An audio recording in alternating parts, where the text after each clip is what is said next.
Now we're going to begin into the biomechanics portion of the class, and we're going to start with module 1, and that's going to be the kinematics, or the interest in the movement outcomes regardless of the application of forces applied. So this is going to be the movement outcomes, and we're going to start with linear kinematics for the class.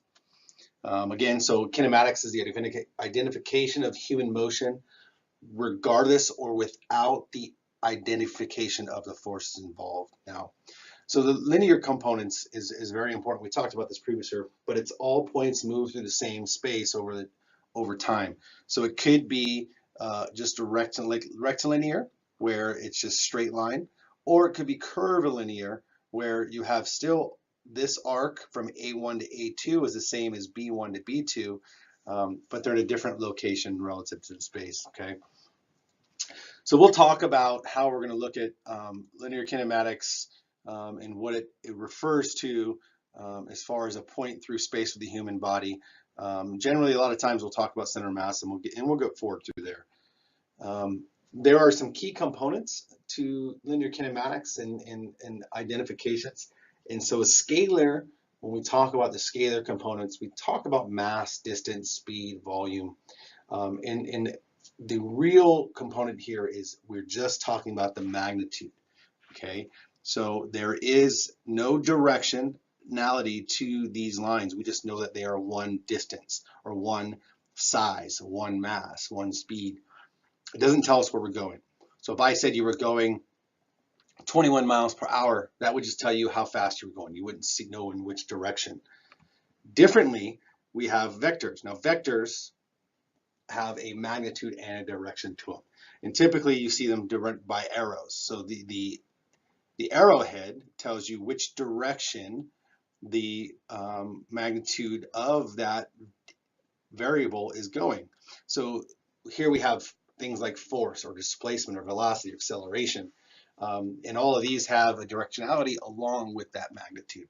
So the major difference between scalars and vectors are the concept that vectors have a directional component to them, right? Where scalars do not. So one of the key components here is being able to decompose a vector into its components. And what we want to make sure we can be able to do is identify the X and Y components of these vectors. Now, this is just a little bit of math before we get into the real meat of this, but we need to make sure that you can do this basic geometry to succeed in the class. Now, I'm going to tell you, I don't do a lot of calculations, do a little quantitative stuff, but what I want you to be able to do is tell me how to decompose something. So this is our vector, okay, and we can say it has some sort of angle here to the right horizontal, and that's going to be our theta. We have an X component and we have a Y component. And so what we need to be able to do is break these up into individual components. And we do our basic friends. We have, for those that know, we have cosine and we have sine. And these are the individual components that we're going to be able to break it up. And cosine is equal to the adjacent over the hypotenuse, and the sine is the opposite over the hypotenuse. So it's very important that you're able to calculate these in going forward. And what would happen is essentially, so if we have cosine of theta equals the X component over whatever A is, whereas the sine of theta is going to be the Y component over whatever A is. And you'll need to be able to do this and change it into, and if I gave you the magnitude of this vector and you knew theta, how would you solve for cosine or for the X component? Well, you would do A cosine theta equals the X component, right? And so the same concept goes over here. So if I wanted to decide for the Y component, it would be A sine theta equals the Y component.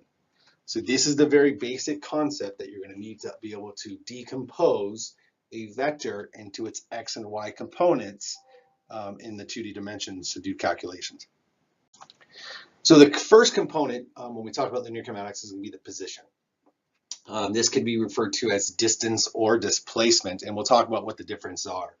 But when we discuss distance and displacement, we look at, and this is a swim from Alcatraz. Anybody that knows a swim knows that if we look at this picture here, there is a huge current that pulls swimmers from one direction.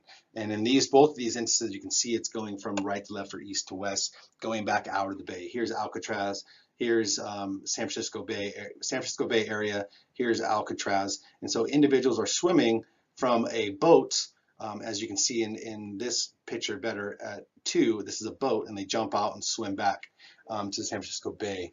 But this current pulls people. And so what happens is, if you look at this GPS tracking over here, GPS, not GRS, but then you can see that swimmers actually swim a greater distance than the shortest line between point A and point B.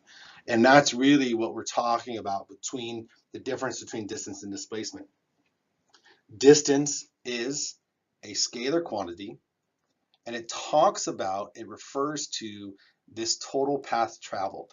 So this arrow of the green path, and in this case, it would be represented by the red. This person went very long and away from where they were supposed to go.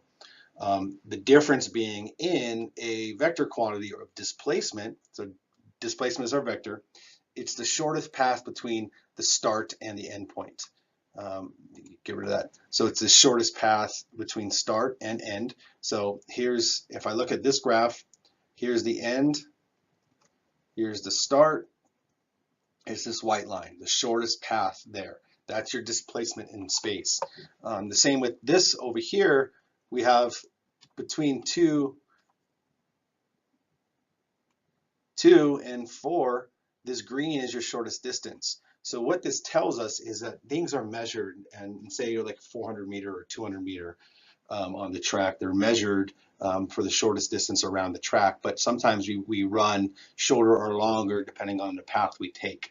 Okay, so remember, distance is scalar, total path traveled, displacement. So now the next step is calculating the rate change of position.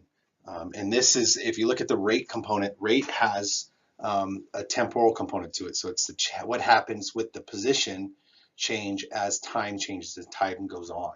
And so this is really important to understand that rate change of position means how does the position change with respect to the time changing. When we look at it from a scalar perspective, we talk about speed. And this is calculated as, if you know what this is a sigma. This is a sum of the distance over the total time taken. Okay, so we're calculating speed as a product of the sum of the distance traveled over however long it took them to get there. Whereas the vector quantity is going to be velocity, and we have the change in displacement over the change in time. And this is where it differs. So if and that's the question, right? So where does it differ? It differs truly in the fact that we're calculating a specific point in time between these two and the shortest distance. So let me try to illustrate this a little bit for you going forward. But if I look at it and say at point A and point B, the person traveled, okay? And so this would be point A, let's make that P initial and T initial, and then B is going to be P final and T final.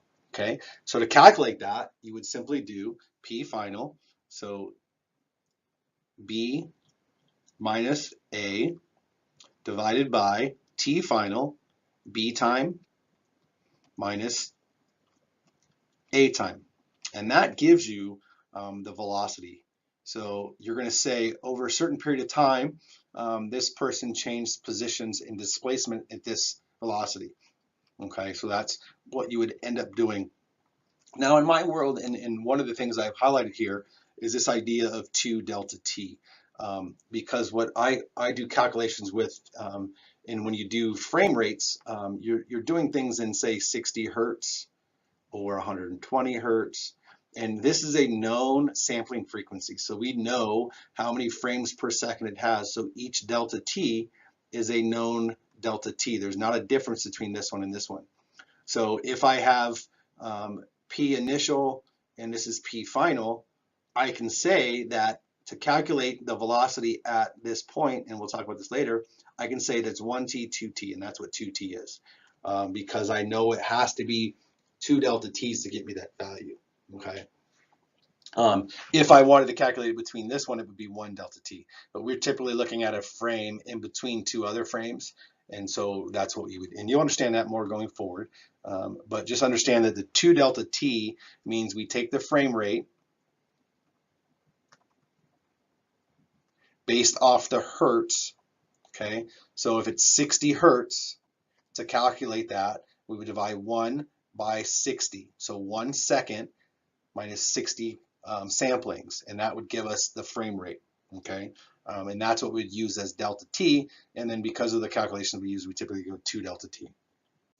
So now going forward, we're going to move into the final connection of the position, velocity, acceleration, and that's going to be the rate change of velocity. So again, we're going to just look at it. How does velocity change with respect to the change in time? So the rate of change in velocity, and this is going to be only a vector quantity, and the vector quantity of velocity is acceleration. And so the change in velocity divided by the change in time, and again, following the same path we were doing before, if we wanted to say frame 2, what happens? We take frame 1 and frame 3, and then we have v final minus v initial over t final minus t initial, and that's going to give us our change. And again, if we're using frame rates and we're interested in our world of identifying what's happening in a specific frame, then we use 2 delta t because we have a thing called hertz and the sampling rate is constant. So the change in t's are constant. Now, if I was doing a race or if I was outside in human motion, we would not typically use this if we weren't doing a frame rate or a sampling, but typically all the data we collect is going to be on a frame rate and a sampling frequency, so it'll always be a delta t. So you will know what that change in is because we're using a sampling rate and a frequency. Now, one of the key things I want to talk about with acceleration is when we talk about position, distance, displacement, velocity, mostly the vector quantities, they have a directionality to them, and they're origin dependent, right? So what that means is if I have my origin here, and this is my positive and this is my negative, if I'm traveling this way, I'm traveling in a positive direction. If I'm traveling this way, I'm traveling in a negative direction. Also, if I'm traveling this way, I'm traveling in a negative direction. But if I'm traveling this way, it's a positive direction. So because it's origin dependent, then that is a key component. Now, acceleration is not direction dependent because it's simply talking about the change in velocity, right? So velocity can be changing and you're not going to or from the origin. So that's really important to understand that. So when I talk about acceleration, it's not origin dependent, not origin direction dependent. To go with that more further, we want to look at what it means, right? And so this is an example. So TO, time naught, is at the start line. So say this is your origin, your 0 spot. If the individual travels in the positive direction with an increasing positive velocity, that means from sample 1 to sample 2 to sample 3, they are increasing their velocity in that direction. They have a positive acceleration, okay? Now, at time 1, between time 1 and time 2, they're still going in the positive direction, but now they're decreasing their positive velocity. So the velocity is increasing, but if I go from a 12 meters per second to an 8 meters per second, from time 1 to time 2, this is what the calculation is. So remember what acceleration is. It's v final minus v initial. So what does that look like? That looks like 8 minus 12. And what does that equal? That equals -4. Okay, so that's where you get a negative acceleration from, because the velocity, although it's still positive, has decreased. So now I have a -4 meters per second squared acceleration. Now, as we go forward, let's look at this from a different perspective. Now, we're traveling back towards the origin down here. Okay, so this bottom part, we turned around and we're going back towards the origin. The direction or the change of position is negative. There's an increasing negative velocity, and that's a negative acceleration. What does that look like? So if I start with my negative acceleration as a -1, and here it's a -5, well, let's look at this. So -5 minus -1 equals a -4. So we still have that -4 meters per second squared variable, okay?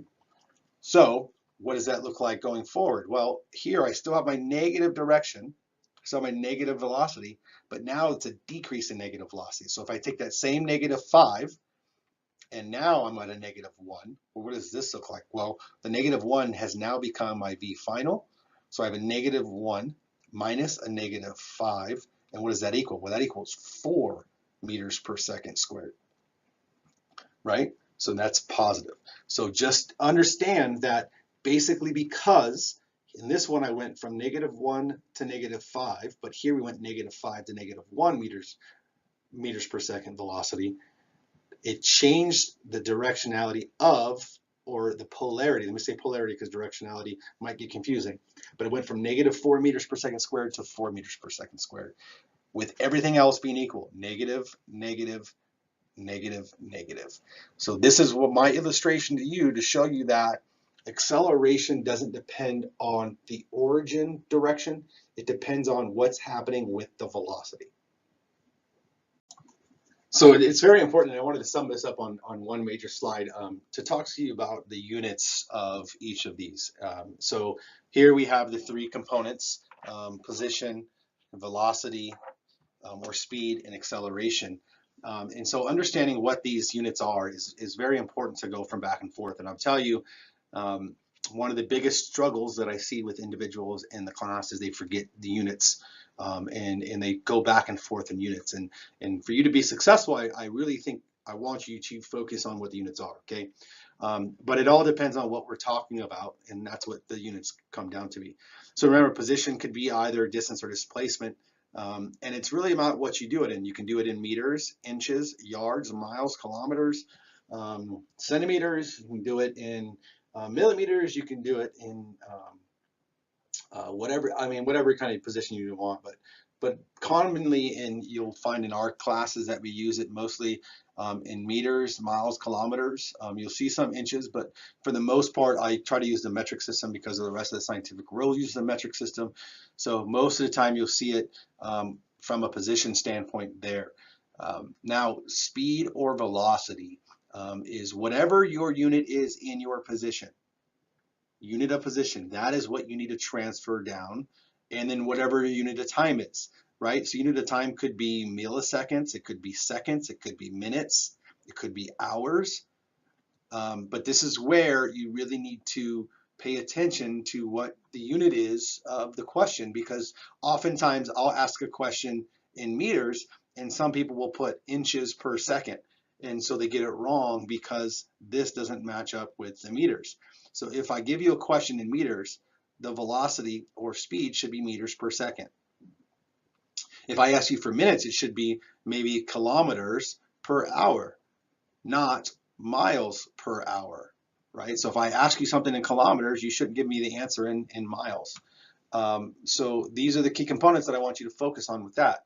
Conversely, with acceleration, so the key component with acceleration here is that what you're doing is you're looking at the unit of velocity, which is either meters per second, inches per second, meters per minute, or miles per minute, or kilometers per hour, right? And so what we do now is this is going to be a unit of time on top of that. So all you do is you add another per second, per second, per minute, per minute, per hour, right? So it looks like this: the meters per second squared, inches per second squared, meters per minute squared, kilometers per hour squared. Okay, another way to write this is you go meters per second to the negative 2. Okay, so make sure that you transfer your units from one to the next when you're calculating, and pay attention to the question, please. It'll benefit you tremendously. So going forward, I want to make sure that we understand this concept with average and instantaneous. And what it's going to be we're going to use something that's saying data is collected at 120 hertz. And so what happens is if when we collect data, we have these frames. And what I'm often interested in is think of these frames as pictures, right? So if I have 6 pictures of this activity, each one represents a different time in the world and in space. And so what we have is we have the time it was taking and where they are located in space. So I may look at this data and say, well, I just want to know what their average velocity was over the entire time, or their average speed was over the 6 frames.